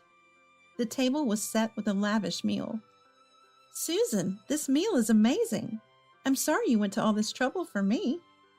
Oh, well, I wanted to do something special for you, Emily. I went upstairs to call Daniel for dinner, but he wasn't there. Is it okay if I start eating? Of course, of course. Go right ahead. I wonder where Daniel could have gone off to. Susan hurriedly dialed Daniel's number. Ah, Daniel, your dinner is getting cold. Please hurry back. What? Are you okay? Yes, I'm fine here. I'd usually be left with Daniel's leftovers, but today I indulged to my heart's content. Then, as if nothing had happened, Daniel appeared. Oh, Emily, you were here. Yes, my business trip got canceled suddenly. You saw my WhatsApp message, didn't you? I hadn't actually sent any message, but that was beside the point. Daniel looked really worried. He was protecting his upper body, maybe in pain. It must have been from a fall. Daniel, aren't Susan's dishes delicious? Aren't you going to eat? I might just finish everything here. At first, Daniel seemed unconcerned, but soon his face turned pale, and he was sweating profusely. Susan, perhaps preoccupied with the mistress, seemed unaware of Daniel's condition. The mistress, it seems, was quietly hiding in the shower room. Click. Turning towards the sound, I saw Daniel, pale as a ghost, dropping his knife and fork. It hurts. I can't take it anymore. Oh. With a groan, he collapsed. Susan screamed out, Daniel, what's wrong, Daniel? "Oh dear, Daniel, you were really hurt, weren't you? Your shoulder is all twisted." Emily, don't just stand there. Call an ambulance. "What? No, I don't think so." I responded with a slight laugh. "Why don't you ask the mistress, hiding in the shower room, to call for help?" Susan looked even more shocked. How do you know that? "I'm full, and I'll be leaving now." Emily, acting like this when you're Daniel's wife. "Susan, please don't treat me as Daniel's wife anymore, okay? You know everything, right?" Saying that, I pulled out a recorder from my pocket. As I pressed play, the mistress's voice filled the room. "Daniel, what? You can't wait? Even with your wife around? You're so eager." It was an annoyingly sweet voice. Susan turned bright red and looked down. Defeated, she called the ambulance herself. Soon after, we could hear the siren of the ambulance. The paramedics were administering first aid, and while Daniel regained consciousness, he couldn't talk or walk due to the intense pain and was carried out on a stretcher. I had no intention of accompanying him, so I headed to my car. Just as I was leaving, a middle-aged couple rushed in with great urgency. What's going on here? Are you holding my daughter captive? She called us for help. They seemed to notice the ambulance. What's this ambulance for? What happened? It appeared to be the mistress's parents-in-law. The mistress must have called for help using the mobile phone she left in the shower room. But to lie about being locked in, well, this mistress wasn't your average person either. Daniel and Susan hung their heads low in shame. Where is my daughter? Aren't you her fiancé? What's this about being held captive? The mistress's dad pressed in on Daniel, who was on the stretcher. It seemed he just then became aware of my presence. Excuse me, who are you? Me? I'm Daniel's wife. What? That can't be right. Daniel is supposed to be single. No, Daniel is my husband. The confusion was written all over the mistress's parents-in-law's faces. Daniel, you had a family? You were seeing my daughter while married? Without heeding the paramedic's restraint, mistress's dad yanked Daniel from the stretcher. Father-in-law, it hurts. It's really painful. He might have had a broken shoulder or ribs for all we knew. Daniel wailed in pain. Mistress's mom was also screaming. This isn't what we agreed on. Susan, what is going on? It's not like that. It's different. While witnessing the hellish scene, I left my parents-in-law's house. Of course, I never went there again. Later, my divorce from Daniel was finalized. I demanded alimony from Daniel, Susan, and the mistress in the divorce proceedings. I had been curious why the mistress's mom was so familiar with Susan, but it turned out Susan disliked me indeed, introducing Daniel to a friend's daughter. She had lied that Daniel was a once-divorced bachelor at the time. Law is a tricky beast. It turned out that Susan's tolerating Daniel's infidelity didn't seem to qualify as a reason for claiming compensation. So I claimed for the repeated emotional abuse from Susan instead. The emotional abuse that the parents-in-law claimed by their daughter was as ignorant as they were about Daniel's marriage, just deceived. But when I played the audio from the shower room, they agreed to a lump sum compensation. Emotional abuse she knew about Daniel's ongoing marriage when she started seeing him. Yet driven by a desire to marry an accountant like Daniel, she dove into the affair. As expected, Daniel and Susan refused to pay the compensation. So I turned to father-in-law's office for resolution. That seemed to do the trick, and they paid up promptly. Father-in-law, upon learning all this, was furious. He divorced Susan quickly and cut ties with Daniel. Daniel had always lived under father-in-law's management. He had to quit the accounting firm and, unable to find another job, he's now apparently working part-time at some restaurant. All that effort to pass the exams and get his qualification 4 times over seems pretty foolish now. Susan apparently started a part-time job too, both living a life of poverty. Now I reflect on my inability to judge people correctly. That feeling of discomfort at the wedding never did go away. Recently, I've been given more responsibility in design. First things first, work. I'm building a life where I don't have to worry about my partner's title, just living my life. And today, as always, I keep pushing forward.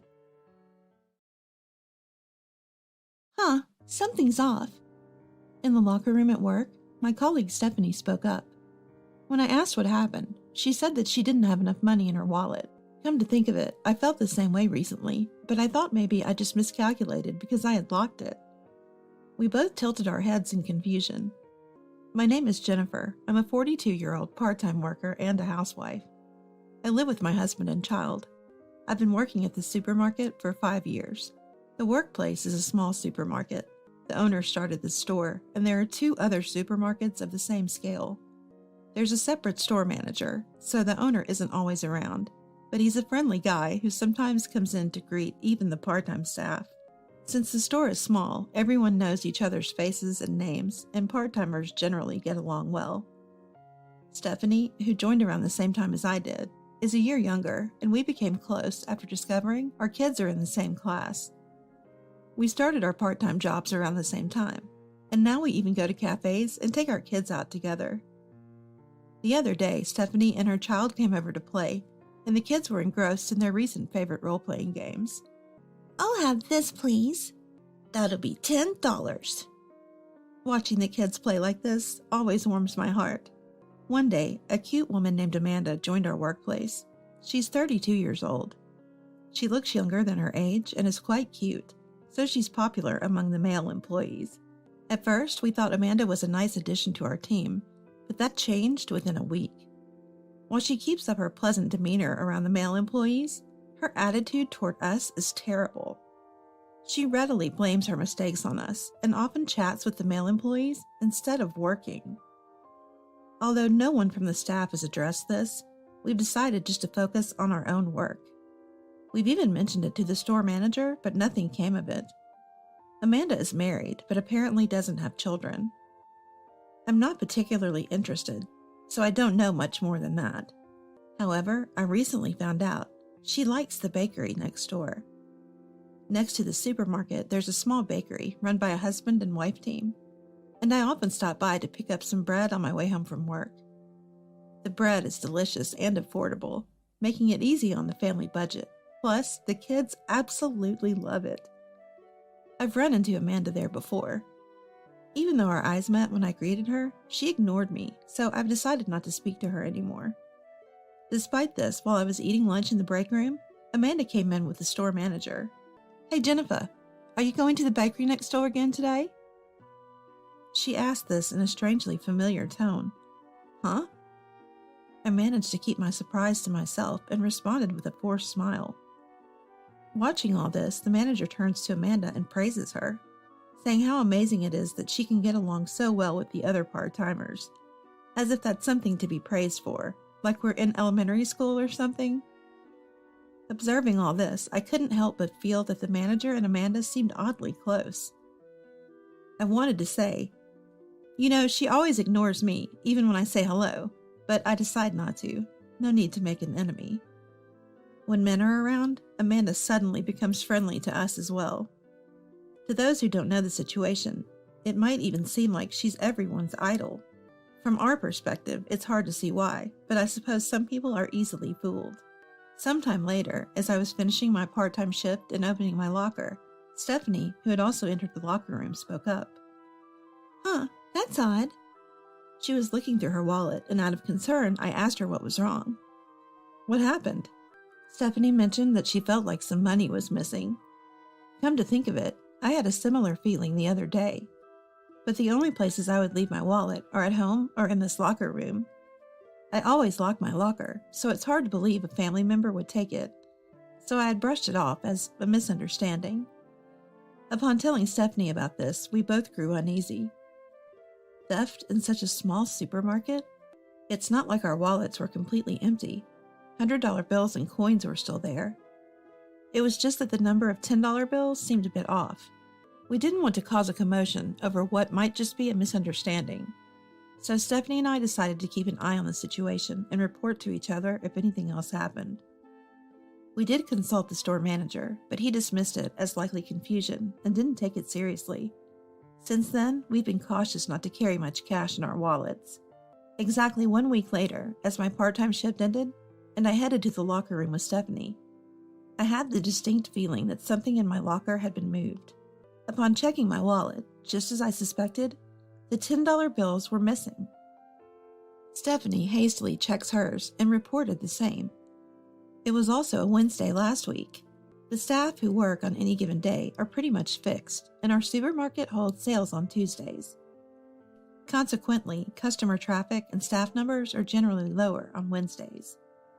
The people who work on that day are Stephanie, Amanda, the store manager, and a few male employees. Only Stephanie, Amanda, and I use this women's locker room. Amanda usually leaves a bit before us, so she would have the locker room to herself. It would be possible for her to commit the act. But how? We always lock our lockers. Confused, Stephanie and I decide to head outside for now. As we walk past the bakery next door, during our way home, we see Amanda buying bread. We know she often shops here. I wonder if our money is being spent here, Stephanie said with a sigh mixed in. Indeed, I also sighed, but had an idea as I heard those words. Hey, do you think this is going to continue? I whispered to Stephanie, who reluctantly nodded. Since the amount of money taken each time is small, the perpetrator probably thinks it's going unnoticed. The aim might be to steal a little at a time over an extended period. That was the conclusion Stephanie and I came to. Stealing larger bills all at once would increase the risk of getting caught, and housewives like us, who are just here for part-time jobs, don't usually carry a lot of cash.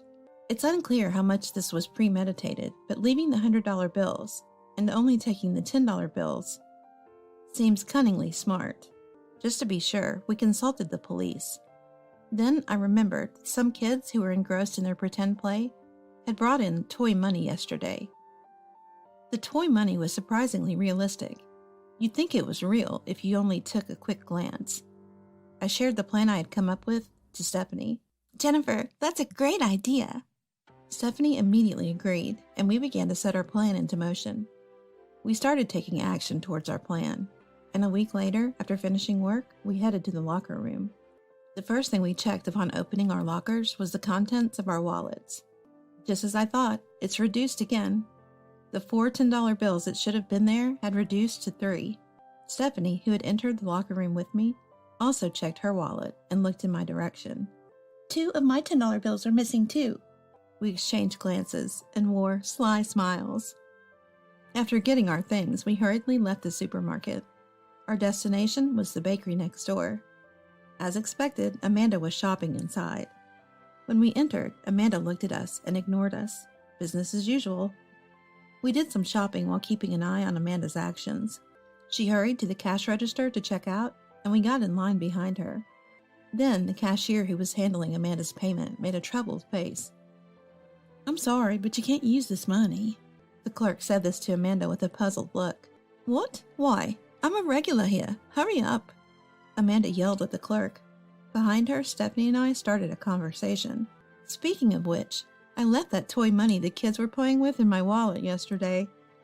Upon hearing this, Stephanie also said, Oops, me too. Kids that age really want to use the real thing, don't they?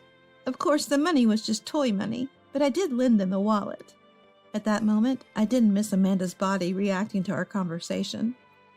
The clerk, perhaps not wanting to embarrass Amanda, was indirect at first, about not being able to use the money she had offered. But when Amanda didn't get it, the clerk was blunt. This is toy money, you know. Don't you have any real cash? Hearing this, Amanda began to panic. She took a close look at the money she had offered and went pale. Then she turns to us and says, Jennifer, could you lend me some money? Since there were no other customers around, I asked Amanda, What's the deal with that toy money, Amanda? You don't have kids, do you? A flustered Amanda was at a loss for words. I peeked over at the register and said, Oh, that money looks like what my kids were using. Mind if I take a closer look? Turning over the toy bills. I found Stephanie's child's name written on one. Flipping another bill, I found my own child's name written. Amanda, what's the meaning of this? When I said that and looked at Amanda, she went pale. We briefly explained the situation to the bakery clerk and took Amanda outside. Would you care to explain? Confronted, Amanda glared at us. You tricked me, didn't you? Hearing this, we both laughed. Well, perhaps, but isn't the real wrongdoing stealing someone else's money in the first place? Upon being questioned, Amanda incredibly began to brazen it out. It's just $10. You're calling that stealing? Stephanie and I exchanged glances at her words. Just $10. What kind of nerve do you have to say something like that? Whether it's $1 or $5, theft is theft. Even so, making me lose face like that in public? Amanda glared at us, but seemed to be at a loss for words. We put a lot of thought into this. At first, we thought maybe we were mistaken about the contents of our wallets. But both Stephanie and I noticed similar things happening multiple times, and they always coincided with days you'd come into work before leaving early. So we thought something was up. We noticed that you always shop at this bakery on your way home, and since they only accept cash, we put toy money in our wallets. We didn't think you'd actually try to use it without noticing. We thought you'd realize and stop stealing, but that wasn't the case. At my words, Stephanie also laughed. Amanda glared at us, but seemed at a loss for words. I continued. When we first noticed, we spoke to the manager, but he brushed it off as a misunderstanding. That seemed odd to us. Is he an accomplice? Because we lock our lockers, and the only person managing the spare keys is the manager. Did you use that to open our lockers without permission? I wondered if the manager was just ignoring me because he thought it was too much trouble. But if he's complicit, I can see why he'd insist it's a misunderstanding. But given Amanda's visible discomfort, we might not be far off. If you apologize and return the stolen money now, we might be willing to forgive you. We gave her the option, but she didn't seem inclined to apologize. Amanda retorted, You don't have any proof that I did it. This money was given to me. Then she stormed off, glaring at us. We had consulted the police about this, so we thought about withdrawing the complaint if Amanda apologized and returned the money. But after seeing her attitude, we were fed up. Moreover, the money exchange at the bakery could serve as solid proof, and yet she claimed it was given to her. But if that was really the case, then who would be the perpetrator? A few days later, while Stephanie and I were at work, the police showed up. The manager and Amanda were also in the back room. We had consulted the police, so they came to investigate. Amanda, perhaps scared by the police, admitted to the theft. Amanda's husband flew in, pleading with us to drop the charges in exchange for a settlement payment. There were others who had been robbed, but because the amounts were small, everyone agreed to settle. The ones who suffered the most were Stephanie and me, likely because our work schedules made it easier for us to be targeted. During the police interrogation, questions arose about how Amanda had gotten hold of the spare keys. The manager insisted he had no idea, that Amanda acted alone. But since he was the one managing the spare keys, it wasn't something a part-time worker could just take. I thought perhaps the manager, as an accomplice, had decided to throw Amanda under the bus. But what I learned later was unexpected. I had been intrigued by Amanda's earlier statement that the money was given to her, so I decided to ask her directly. You said the money was given to you. Does that mean the manager actually stole the money and you just received it from him? We had assumed Amanda was the definite thief, but the theft happened inside the locker room, where there was no surveillance camera, and the moment of the crime was not captured. I didn't intend to defend Amanda, but if there was an accomplice, blaming her alone wouldn't sit well with me, and I wanted to clear up any uncertainties. Upon hearing my question, Amanda looked down, and the manager, who saw this, became furious. Are you trying to pin this on me? You're the one who stole it. Amanda also erupted in anger. You're the one who said we should go out and have some fun with the stolen money. You gave me the spare key. You're the one who told me to shop at the bakery next door because you like it. Amanda suddenly confessed. Listening to her, it appeared that she and the manager had been having an affair. It made me feel sorry for Amanda's husband, who had to hear all this in public. However, Amanda's husband seemed to be around my age and was very composed. He had suspected the affair and said he would insist on compensation, but was not considering divorce at the moment. He would monitor the situation until the settlement and compensation money were fully paid. Just when we thought this was the end of the matter, a few days later, the manager's wife stormed in. To be precise, he was now the former manager.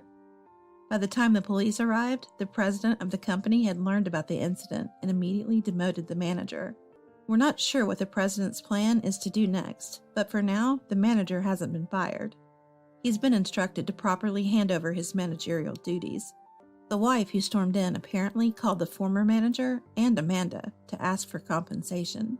I initially thought Amanda would quit the supermarket, but her husband told her to continue working until she finds another job, so she's still here. Because the former manager's wife came in during business hours, the regular customers also got wind of the situation. Plus, she also explained the situation to the couple who run the bakery next door, so the rumor has spread there as well. Amanda and the former manager have become somewhat infamous.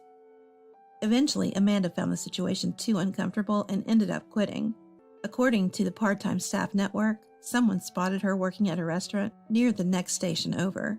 The former manager is still showing up for work as he is in the midst of handing over his responsibilities, but he looks worn out, presumably due to the unfolding divorce proceedings. Rumor has it he'll quit once the handover is complete, so we'll likely only see him for a few more days. We've received the settlement money, and it's a relief to know we weren't wrong in our suspicions. I have to thank the kids for playing pretend. It gave me the idea for the sting operation. To show my gratitude, I'll stop by the bakery next door today and buy the kids' favorite bread to bring home. Claiming allergies as an excuse for pickiness isn't good. I wonder if it's because your parents didn't take proper allergy precautions when you were little, sneered my mother-in-law, glancing back and forth between me and Dad, mocking my sister. Then, as if suddenly remembering, she raised her voice in an exaggerated tone. She can't quite cook or clean well enough. Maybe she wasn't properly taught. She's pretty, but it's a shame about those things, she said, looking at my sister's husband for agreement. He too was smirking nastily. They can laugh now, but only for a moment. After angering us, the mother-in-law will lose everything. My name is Angelia. I'm 28, single, living alone, and actively working as an office employee. It's about time to consider marriage, but I'm enjoying work and don't have a specific partner, so I think it's still a way off. It was then I heard about my sister's marriage.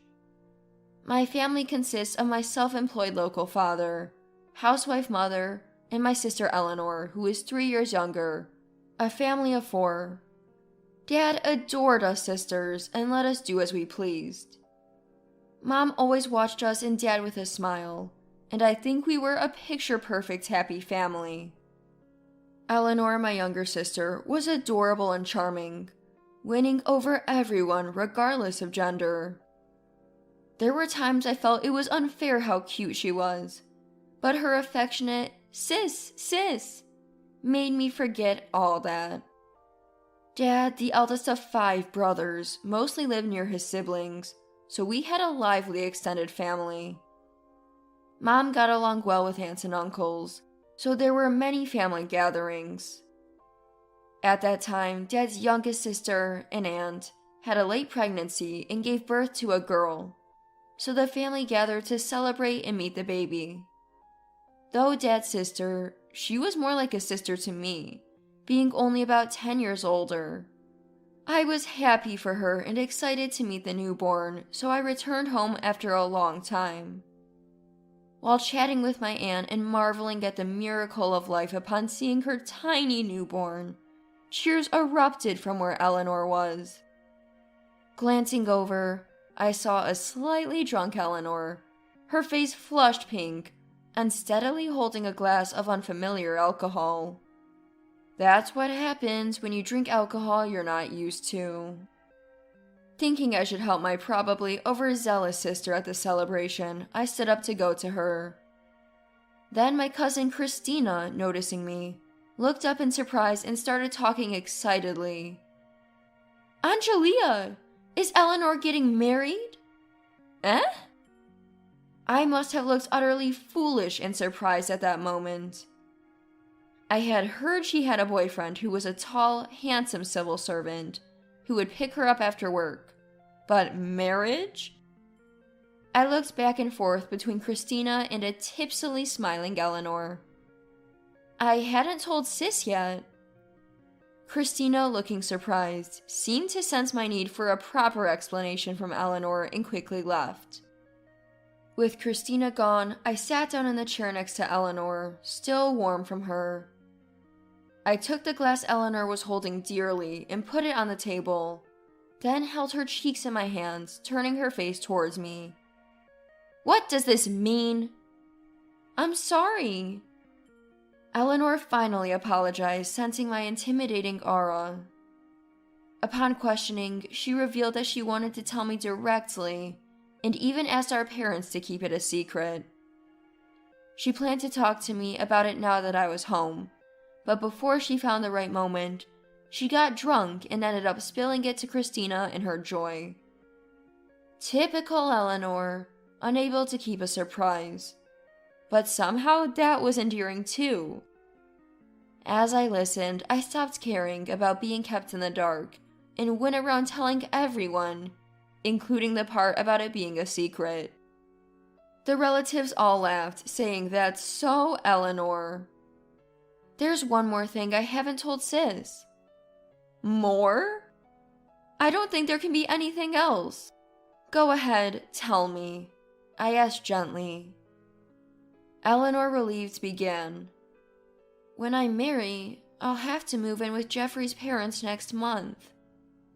Jeffrey was Eleanor's boyfriend, now her husband. I was genuinely surprised by this sudden news. Living with his parents? Are you sure it's okay? Eleanor reassured me with a smile, saying she had met them several times and they were wonderful people. Eleanor's marriage announcement and the upcoming move meant she wouldn't be able to come back for a while, so that day we all had a great time. I heard this story at the beginning of last month, so she must have moved by now. I was thinking of calling her soon when my mobile phone rang. It was just before midnight. Who could it be at this hour? I wondered, peering at the screen showing Eleanor. As I thought about the incredible timing and tapped the call button. Hello? I was surprised. Before her voice, I heard Eleanor sniffling, clearly crying. Sis, sorry for calling you out of the blue. Her voice was a little shaky, as if she didn't want me to know she was crying. I could tell she was trying to sound upbeat, despite being on the phone. It's totally fine. What happened? I asked, trying to sound normal so as not to worry her. Actually, I'm at the hospital right now. Eleanor's voice broke, and she started crying. Hospital? Why? Is her husband with her? I had many questions, but I decided to listen first. I was rushed here. I'm sorry, but could you come pick me up? I wondered why she asked me instead of her husband or in-laws, but I guess they couldn't. I asked for the hospital's name and told her I'd be right there. It was late at night, so I got to the hospital quicker than expected. Eleanor was sitting small in the hospital lobby. I rushed over to her immediately. Up close, she looked much thinner than last month, and her face was pale and exhausted. I sat beside her and asked if she was okay. I'm sorry for calling so late, but I'm feeling better now. That's good, but why were you rushed here? She didn't seem to have any major injuries, so I asked what had happened. The next words from Eleanor made me doubt my ears. I ate nuts. I blurted out, "What?" Eleanor has a nut allergy. We've always been careful with her allergy, and nuts were never on our family's table. Why? Did you eat them by mistake? No, Campbell. My mind went blank. I couldn't believe someone would knowingly give her nuts. I asked if she had told mother-in-law Campbell about her allergy, and Eleanor, with tears in her eyes, turned to me and said, "Of course I did. But she said that using allergies as an excuse for pickiness isn't right." Eleanor continued, saying that even when she looked to Jeffrey for help, he just said nuts are delicious and she should eat them. Feeling pressured and thinking a small amount might be okay, she ate them. Then my breathing got worse, and when I asked to go to the hospital, no one listened, so I called an ambulance myself. Campbell even accused her of faking her illness to make her look bad. I didn't want to go back to that house, so I called you, sis. I'm sorry. As Eleanor cried and apologized, I held her hand and assured her it was okay. My hand holding Eleanor's trembled with anger. "Let's go back to my place for now. Is that okay?" "Yeah, thank you, sis." So we decided to go back to my place in my car, and on the way, I suggested consulting Dad about everything tomorrow. Eleanor was worried about troubling our parents, but I convinced her that not saying anything would worry them more. The next day, after calling in sick to work, I left with Eleanor for our parents' house. Dad, surprised to see Eleanor, greeted us at the door. Sensing something was wrong from Eleanor's condition and my serious face, Dad quickly let us in. After telling Dad everything, he muttered a quiet acknowledgement, having listened silently. "Are you feeling better now? Stay home and rest today," he said. Eleanor nodded and Dad gave her a comforting smile. Then, turning to me, he said he needed to talk. "Angelia, are you off work today?" "Yes, but why?" He wanted me to accompany him to get Eleanor's things, reasoning that there might be female-specific items she'd need. Of course, I agreed to go with Dad. To Eleanor, who looked a bit worried, I said, "Don't worry. You look pale, so rest and eat Mom's cooking, okay?" Eleanor smiled weakly, understanding. While I was worried for her, I got into Dad's car and we headed for Eleanor-in-law's house. The car ride was mostly silent, but I could tell Dad was quietly angry. Arriving at the in-laws, we rang the doorbell and Jeffrey came out. "Sister-in-law? And Marcus too?" He seems like the same smiling, good-natured young man I'd met once. I wondered if he really lacked understanding about allergies and couldn't protect Eleanor when needed. "Hello, about Eleanor." "Eleanor hasn't come home. Do you know where she is, sister-in-law?" Jeffrey interrupted, as if inconvenienced by Eleanor's absence. Biting back a retort about contacting us first if he was worried, I calmly replied, "Eleanor is at our parents' house now. After being rushed to the hospital, I picked her up and she stayed at my place." Jeffrey laughed out loud at my words. "Emergency transportation for nuts? That's an exaggeration. It wasn't serious enough to call an ambulance," Jeffrey said dismissively. I almost glared back in response, but Dad intervened. "Eleanor won't be coming back here for a while, so we'd like to take her things for now," Dad explained. Jeffrey seemed shocked at this. "Not coming back?" As Jeffrey began to confront Dad, a voice sounded from inside. "Jeffrey, what's all this commotion about?" It was Jeffrey's mother, Campbell, rushing in with loud footsteps. Campbell's face momentarily showed disgust at seeing me and Dad, but she quickly forced a smile. "Well, well, Eleanor's dad and sis, isn't it?" Though I was taken aback by Campbell's initial reaction, we exchanged greetings. "Mom, Eleanor's upset about yesterday and says she's not coming back," Jeffrey complained in a whiny tone. I had a bad feeling and secretly started recording on my mobile phone, which was set to record mode in my pocket. "Yesterday's issue? You mean the nuts?" Eleanor is just picky, calling it an allergy. Campbell continued, her smile from before still in place. She only wanted to eat some delicious nut-filled bread. Eleanor's issue isn't about being picky. She's had a nut allergy since childhood, reacting even to food prepared with utensils used for nuts, so we've always been careful. I said, barely containing my anger. Jeffrey butted in. Well, about that, when I was little, I had a milk allergy, but Mom gradually introduced it to me, mixing it into food, and I overcame it, he boasted as if praising his mother. Campbell laughed along, agreeing. Maybe Eleanor's nut allergy is because her parents didn't take proper precautions when she was small, right? Campbell said with a sneering smile, looking between me and Dad. Then, as if remembering something, she raised her voice artificially. Eleanor's cooking and cleaning were never great. Maybe she wasn't properly taught. Pretty face, but such a shame, she said to Jeffrey, who smirked nastily.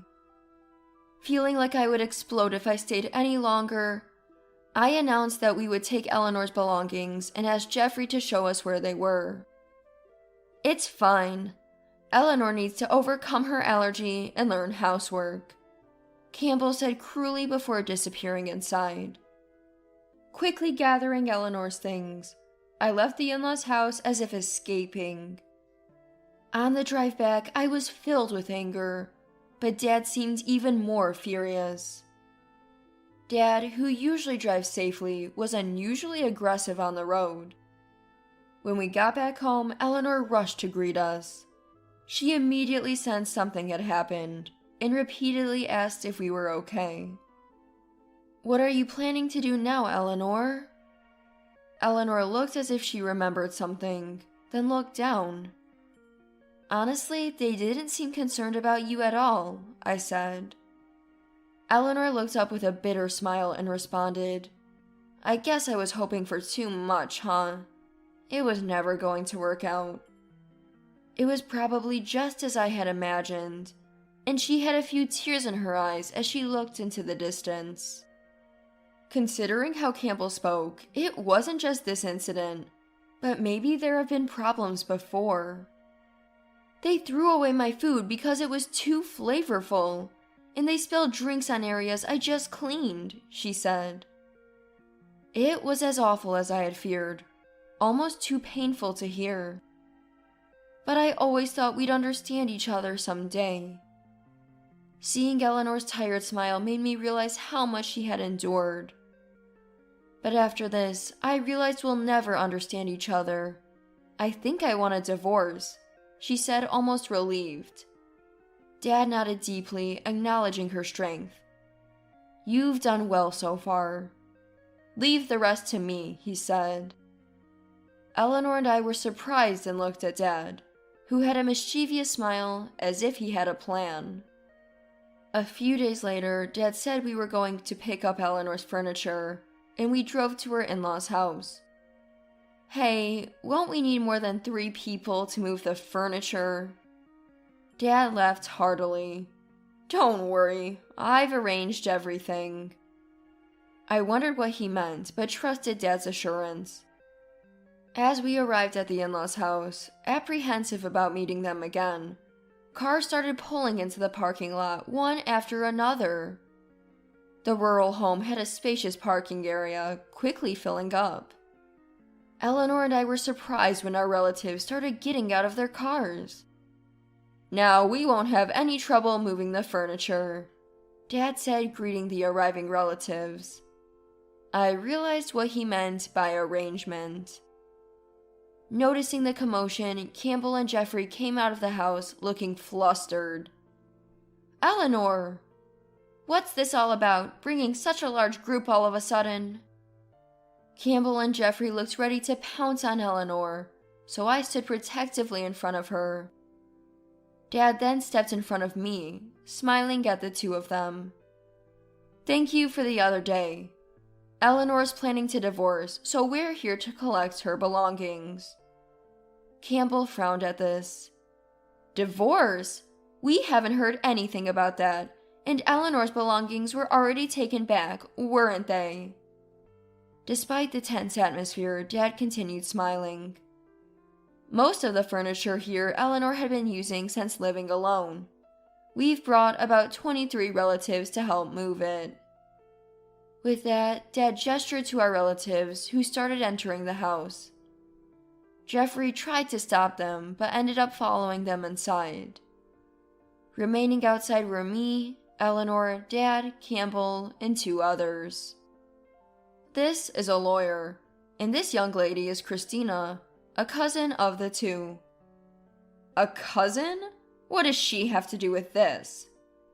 Campbell scrutinized Christina from head to toe and scoffed. She's just a child.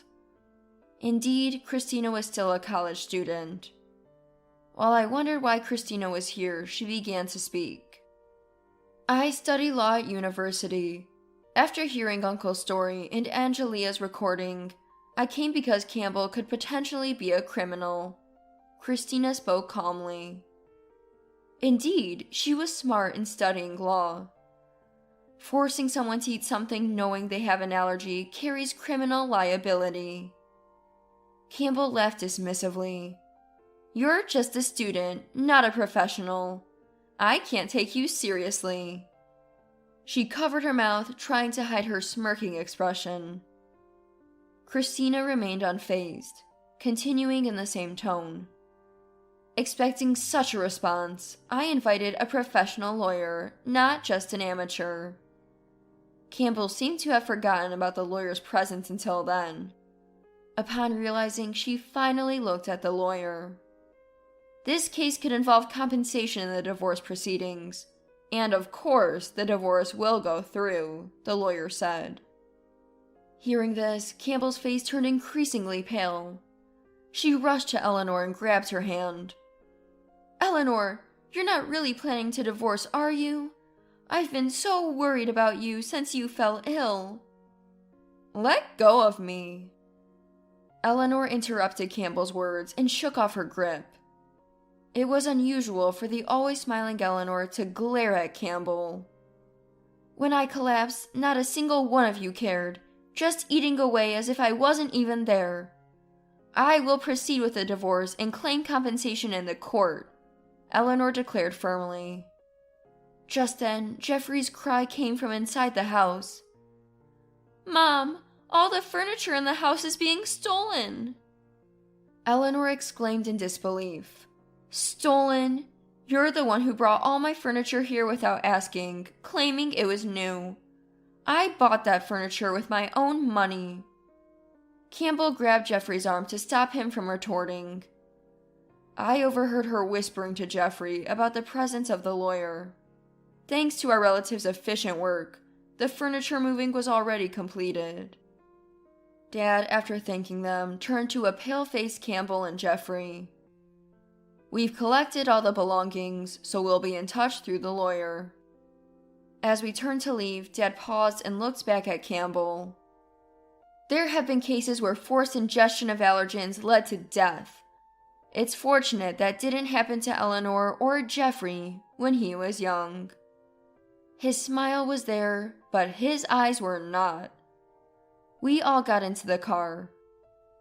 At first there was silence, but then Dad broke it with laughter. The looks on their faces were priceless.